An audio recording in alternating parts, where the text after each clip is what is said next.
계시록은 지속해서 우리들에게 정말 은혜로운 하나님의 모습을 예수 그리스도를 통해서 우리에게 계속 보여주십니다.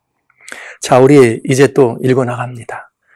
지금까지 우리는 14절을 보았고 15절의 절반만 보았습니다.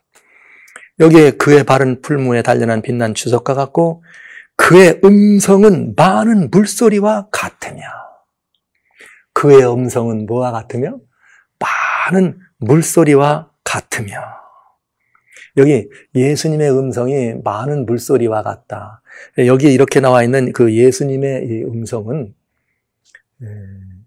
하나님의 음성이라고 하는 것을, 하나님의 음성이라고 하는 것을 우리들에게 알려주세요. 에스겔 성경 43장 2절에는, 에스겔 성경 43장 2절에는 뭐라고 되어 있는가 하면, 이스라엘 하나님의 영광이 동편으로부터 오는데 그의 음성을 이렇게 들었을 때 뭐라 하겠는가 하면, 동편으로 올 때 하나님의 음성이 많은 물소리 같다. 이스라엘의 영광이 동편에서부터 오는데 하나님의 오실 때 들려오는 하나님의 음성이 많은 물소리와 같다. 여러분, 이게 많은 물소리와 같다고 하는 여기 이 물소리는 하나님의 음성을 의미합니다. 그런데요, 시편 29편 3절에는 이런 말씀이 있어요. 여호와의 소리가 큰 물에 있으며 우리 하나님의 소리는 큰 물들 위에 있더라. 이 장면을 우리가 한번 좀 이렇게 상상 속으로 그리면 굉장하죠. 대단하죠. 그 거대한 물들이 말이죠. 바다든 강이든 그 정말 엄청난 폭포와 같은 이런 이 소리와 같이 말이죠. 우리 곁에 찾아오는 그런 이 하나님의 음성 생각하면 두려움이 앞서요. 와우, 장엄하고 위대하고 크고 우레와 같은 말이죠. 어디서 떨어지는 정말 이 많은 물소리라고 하는 말은 두렵고 장엄한 마음을 우리가 금할 길이 없는 건 사실입니다. 그러나 여러분, 많은 물소리, 바다와 같은, 파도가 칠 때, 큰 바람을 만날 때는 이 많은 물소리는 무섭고 두려울 수 있습니다. 그러나 그 물이 꼭 그런 물소리가 꼭 그러라는 법은 없는 거죠. 왜 그런가? 우리는 이 하나님의 음성을 들을 때, 우레와 같은 소리로만 우리에게 다가오시는가? 아니다. 왜냐? 여기 인자로 오신 예수님은 우리 바로 곁에서 계십니다. 근데 우리 곁에 소리에 계신 분이 갑자기 우리 중에 가면서 어마어마한 이 천둥 소리로, 우레 소리로, 번개 소리로, 파도 치는 소리로, 큰 물 소리로 우리 앞에 다가오시면 우리가 두려워서 어떻게 견디겠어요? 감당을 못 하겠죠. 그러나 많은 물소리라고는 했지만 꼭 물소리가 그렇게 요란하고 두렵고 크고 장엄할 필요만은 없습니다. 여러분, 고요한 산속에 고요한 이른 아침에 그저 그 잔잔한 호수를 보신 적 있습니까? 거기에 무슨 물소리가 들리던가요? 아니면 그보다 훨씬 큰 어마어마한 바다.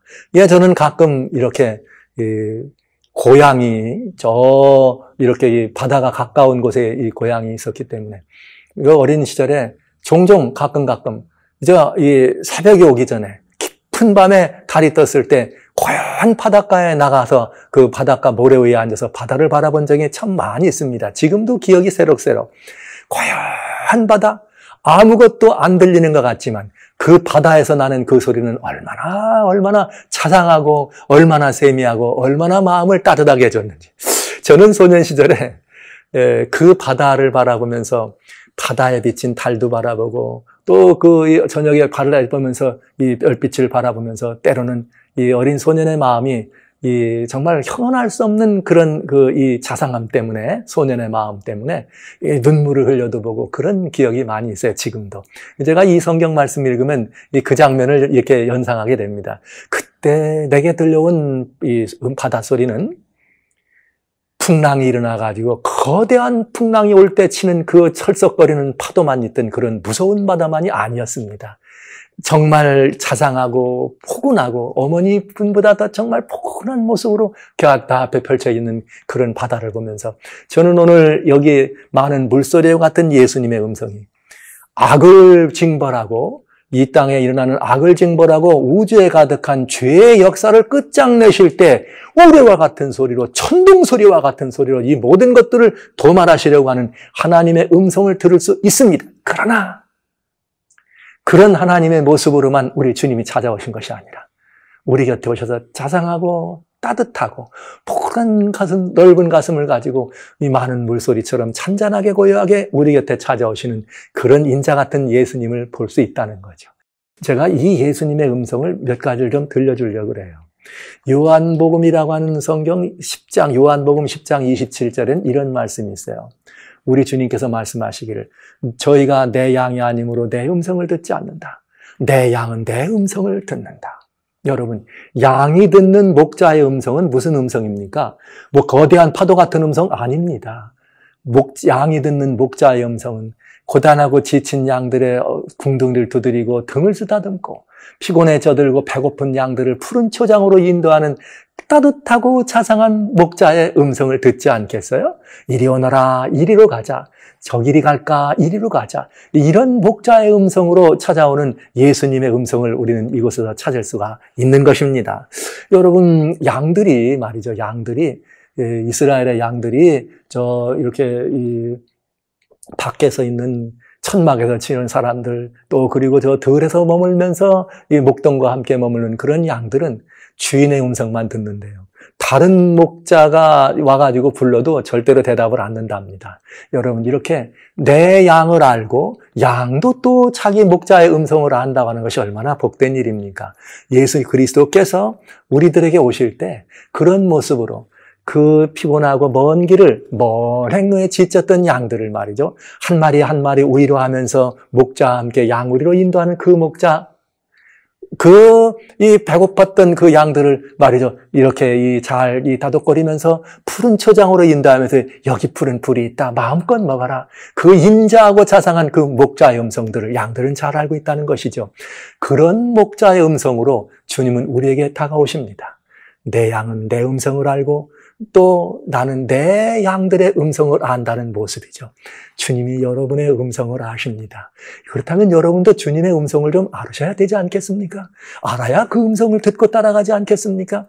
제가 재밌는 표현을 하나 하겠습니다. 이 성경에는 어둠의 세력에 대한 얘기 가운데 666이라고 하는 말이 있어요.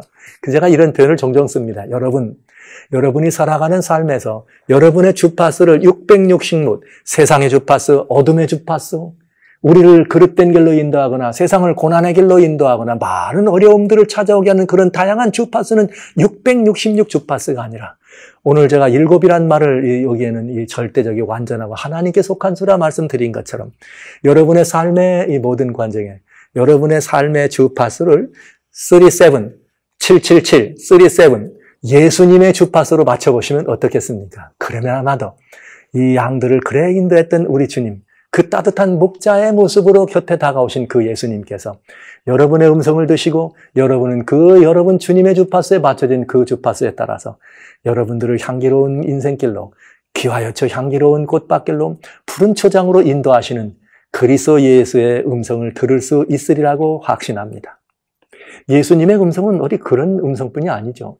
여기 성경은 또 이런 말씀도 있어요. 아가라고 하는 성경이 있습니다. 아가는 왜 아가냐? 아가야. 사랑하는 사람들에게 주시는 일이죠. 아가. 여기 미국 사람들은 사랑하는 사람을 베이비 그렇게 불러요. 근데 실제 여기 아가가 사랑하는 사람들을 향해 부르는 노래입니다. 아가야, 베이비. 그런데 거기 5장에 2절에 이런 말이 있어요. 우리 사랑하는 자가 자기 사랑하는 이 애인을 찾아갑니다. 그럴 때 이 애인을 향해서 문을 두드리는데 거기 이런 표현이 있어요. 내가 잘지라도 내 마음은 깨었는데 이 말은 아직 깊은 잠에 들지 않았다는 거죠. 그러나 잠을 자려고 누웠기 때문에 일어나기는 좀 귀찮다는 얘기죠. 귀찮아서 안 일어납니다. 근데 내가 이 잘지라도 마음은 아직 깨어 있습니다. 내가 아직 마음은 깨어 있는데 내가 마음은 깨었는데 나의 사랑하는 자의 소리가 들려요. 사랑하는 자가 뭐라고 했겠어요? 문 열어달라고. 나의 사랑, 나의 비둘기, 나의 누이, 나의 완전한 자야, 문 열어다오.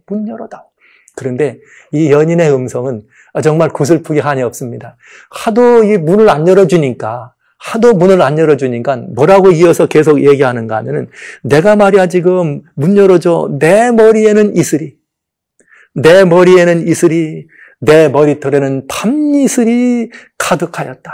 그러니까 밤새도록 여러분 이슬이 초저녁에 안 오죠. 깊은 밤 지나고 이제 기온이 완전히 떨어졌을 때 이슬이 들에 내립니다. 그러니까 이슬에 젖은 모습이라면 이것은 새벽녘까지 온 밤 동안 사랑하는 애인의 문을 두드린 그런 모습입니다. 여기 바로 사랑하는 자는 예수님을 상징했습니다. 베이비 베이비, 우리를 그렇게 사랑하셔서 아가야 아가야 우리를 찾아오신 그 예수님, 여러분 마음의 문 밖에 서서 아가야 아가야 문 좀 열어다오. 연인의 모습으로 찾아오셔서 내가 너를 이렇게 사랑하지 않니? 내가 너를 사랑한다. 너는 나의 누이라, 나의 완전한 자라. 제발 문 좀 한번 열어줄래? 이렇게 하면서 문을 두드리는데 얼마나 문을 안 열어주는지. 밤새도록 문을 두드렸던 사랑하는 자의 머리 위에 이슬이, 밤이슬이 가득했다는 표현입니다. 이 말씀을 읽을 때는요, 어떻게 읽을 때는 막 슬프고, 어떻게 읽을 때는 마음이 굉장히 아리아리해요. 너무너무 아쉬워요. 이렇게, 그렇게 간절하게 문을 두드리면 좀 열어줘야지. 자기 말한 대로 자려고 누웠지만 마음은 깨었다는 말은 아직 깊은 잠에 안 들었다는 얘기 아닙니까? 그러면 좀 뻘떡 일어나서 사랑한다면 그렇게 열어줘야 됐을 거 아니에요. 아직 덜 사랑했다는 얘기죠. 이 여인이 누구인가? 바로 여러분, 저와 여러분을 말하는 것입니다. 우리 주님께서 우리들에게 이 사랑하는 애인의 모습으로 찾아오신 것입니다. 여인의 모습으로 오신 것입니다. 그리고 우리의 마음을 두드린 것입니다. 사랑하는 자야, 문 좀 열어줄래? 내가 혹시 내 마음에 좀 들어갈 자리는 없을까? 내가 왔는데 나를 향하여 마음의 문을 좀 열어주지 않으련? 이것이 바로 연인을 애타게 연인을 찾아와서 그 연인을 향해서 문을 열어달라고 하는, 여러분 창문 밑에서 부르는 어떤 그런 부르는 세레나데, 이런 세레나데도 이런 세레나데가 없습니까? 여러분 여기 사랑하는 사람을 위하여 불러주는 이런 세레나데가 없습니까? 밤새워서 머리에 밤이슬이 가득 맞을 만큼 사랑하는 사람들을 위해서 그런 세레나데를 부르면서 문 열어달라고, 나를 좀 맞아달라고 하는 그 모습이 바로 여러분과 제 마음 문 밖에 서 계신 예수님의 모습이었습니다.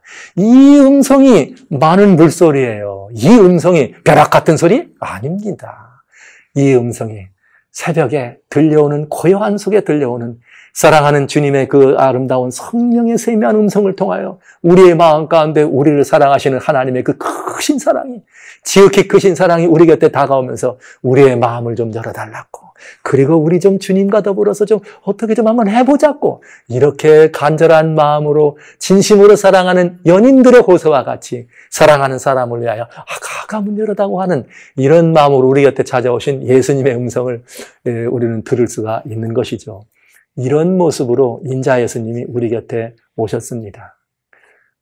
이 주님의 음성, 물소리 같은 음성은 그것뿐일까요? 아니에요. 우리 예수님의 음성 중에 정말 우리들에게 또 인생이 살아가는 많은 여정에서 우리가 뭘 판단하고 선택할 일이 좀 많습니까? 우리가 걸어가는 많은 길들이 때로는 그 길이 향기로운 길도 있고 우리가 몰라서 걸어가는 어둡고 씩씩한 길도 있습니다. 이것이 바른 길인지 옳은 길인지를 몰라서 때로는 선택의 기로에 설 때도 얼마든지 있습니다. 이사야라고 하는 성경, 하나님 말씀 이사야 30장에는 얼마나 그런 우리들에게 복된 약속이 기록되어 있는가 하면 이사야 30장 21절에 이렇게 표현되어 있습니다. 우리 주님이 우리를 향해서 주시는 말씀인데요. 여기 정말 아름다운 말이에요. 이렇게 되어 있어요. 너희가 우편으로 치우치든지 좌편으로 치우치든지 내 뒤에서 말소리가 내 귀에 들려 이르기를 이것이 정론이 너희는 이리로 행하라 할 것이며. 예수님께서 우리들에게 어떤 분이신가 하면 이거는 인자한 선생님의 음성입니다. 사랑하는 제자들을 향하여, 사랑하는 이 제자들을, 이 학생들을 향해서 너희가 어떤 길을 가잖아. 근데 그 길이 잘못된 길이잖아. 그러면 말이야, 내가 뒤에서 아니야, 그 길은 바른 길이 아니야, 이렇게 일러줄 거야. 너희가 어떤 이 그릇된 그 길을 갈 때 만약 그것이 낭떠러지로 가거나 잘못된 길로 떨어진다면 아니야, 내가 거기는 아니야. 너를 향해서 내가 거기는 아니야. 내가 너를 바른 길로 인도해 줄 거야. 이렇게 하면서 우리 뒤에서 들리는 음성으로, 우리 뒤에서 들리는 말소리로 우리 앞에 계신답니다. 이 말씀이 바로 계시록에 말씀하시는 그 말씀 아닙니까? 많은 물소리와 같으나 우리 곁에 서 계신 인자 예수님. 여러분, 우리 주님은 항상 우리들에게 정말 자상한 선생님이십니다. 그래서 우리에게 정로를 가르쳐줍니다. 살 길을 가르쳐줍니다. 그래서 때로는 우리에게 승리의 길을 가르쳐줍니다. 그리고 그 길을 가면 향기로운 길이라는 걸 일러줄 수 있습니다. 때로는 가끔 가다가 우리가 어떤 길이 옳은지 어떤 길이 그른지를 모를 때가 있습니다. 그러나 그때마다 주님은 우리를 외면하지 아니하시고 이리로 올래? 이리로 갈래? 아니야, 그 길은 위험한 길이야. 아니야, 그 길 말고 여기 이 옆에 길로. 이렇게 이 길들을 바로 잡아주면서 우리들의 인생 행로를 바른 길로 인도하시는 인자 예수님의 모습을 이 많은 물소리 같은 예수님의 소리 속에서 우리는 듣는다는 것이죠. 분명히 주님은 말소리로 그렇게 하신다고 얘기했습니다. 그래서 내 양은 내 음성을 아나니. 이 중요해요. 여러분, 우리의 주파수가 예수님 주파수 37 주파수에 맞춰져서 자주 이 목자 되신 예수님의 음성을, 따뜻한 예수님의 음성을 들어야 이렇게 우리 뒤편에서 들려오는 주님의 바른 길, 옳은 길, 승리하는 길, 생명의 길을 가르쳐줄 때 그 길을 선택할 수 있는 것입니다. 만약에 우리가 이 음성에 익숙치 않으면 우리는 주님을 잃어버릴 때가 있어요. 여러분, 참 이상하죠? 아이들이 말이죠, 길을 잃어버립니다. 때로는 그럴 때가 있어요. 그래서 더 운동장이나 한바퀴나 사람들 많이 있는 데서 길을 잃어버려서 어린아이가 엄마를 부르면서 웁니다. 그런데 다른 누구는 그 말을 못 알아들어도 엄마는 이 아이의 울음소리를 듣고 알아요. 아무리 많은 청중들이, 아무리 많은 운동장에 혹은 이렇게 놀러온 사람들이, 아무리 많은 사람들이 한 곳에 있다 할지라도 엄마는 그 아이의 음성을 압니다. 이번엔 반대로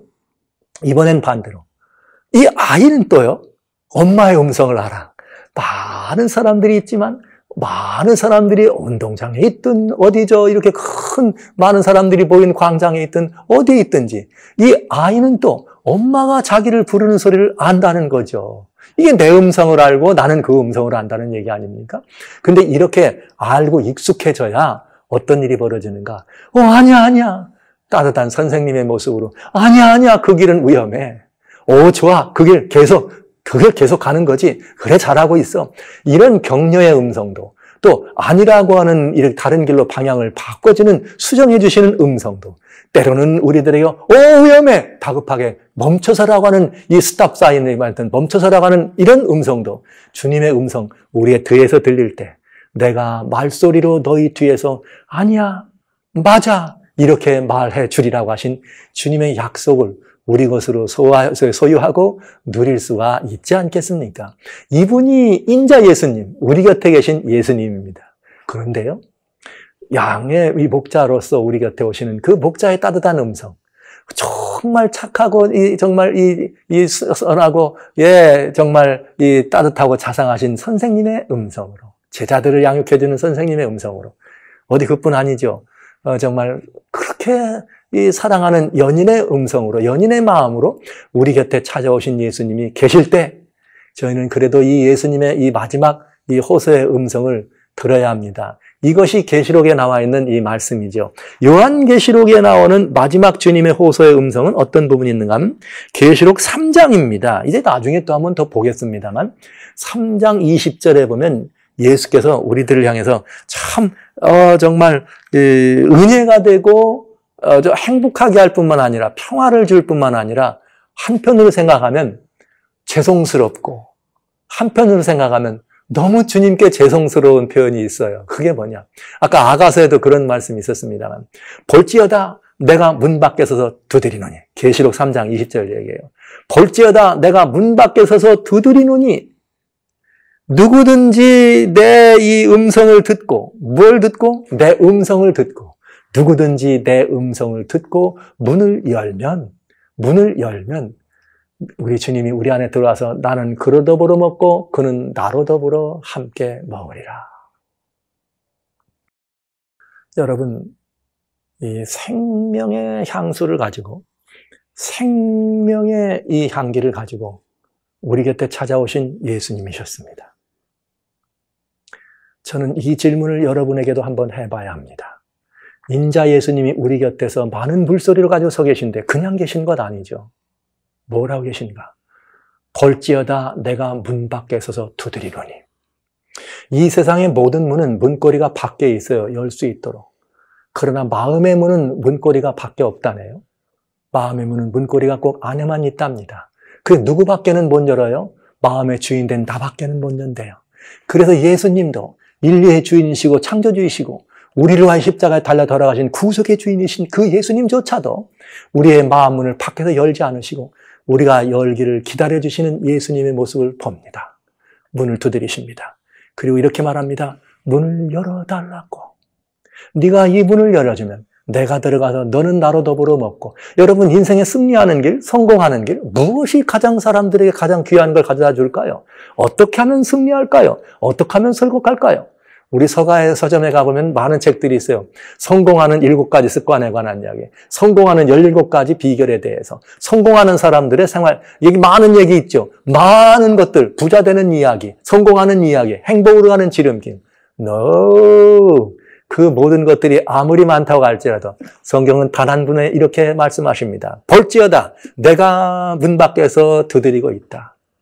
문을 두드려서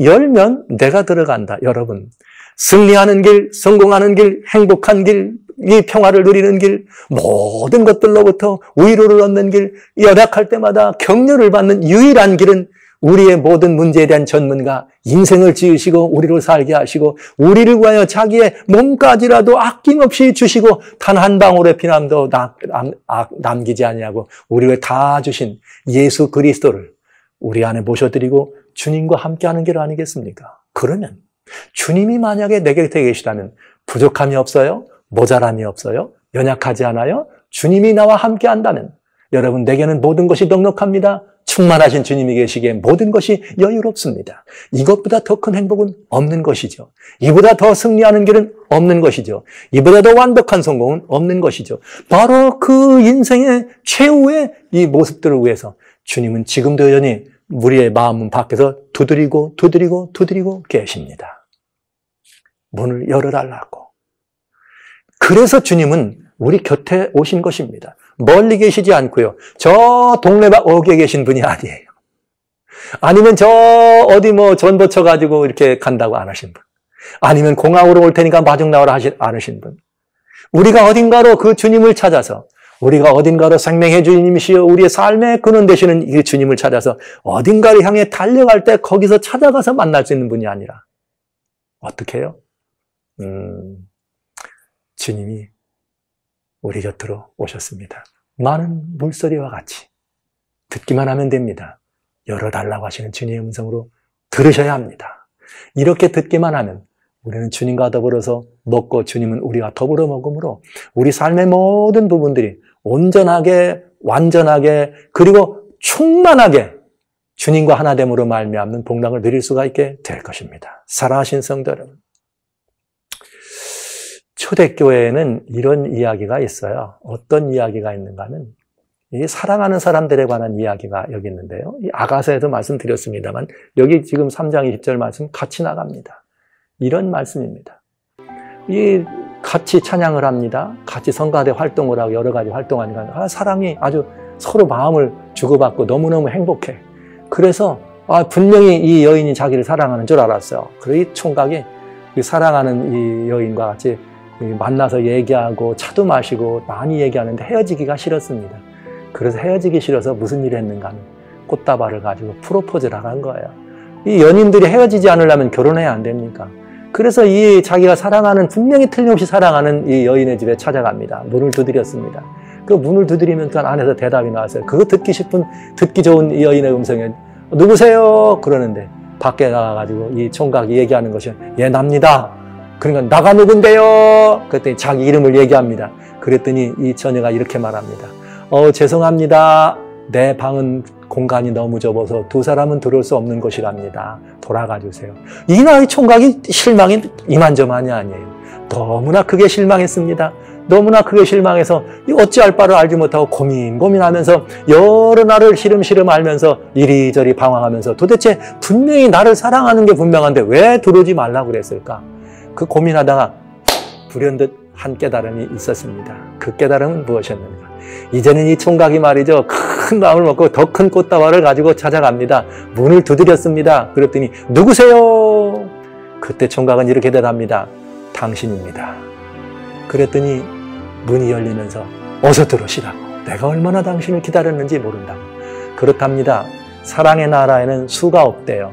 둘이라는 수가 없답니다. 하나밖에 없답니다. 오늘 계시록 3장 20절에서 오늘 우리에게 알려주시는 말씀은 바로 그것입니다. 우리가 마음의 문을 열고 우리 마음 안에 예수님을 모시는 예수님과 우리는 둘이 아니라 하나입니다. 예수님과 하나 되고 싶어서 그렇게 우리와 하나 되고 싶어서 예수님이 우리 문 앞에서 두드리고 계시고 열어달라고 하시는 주님의 초청이었습니다.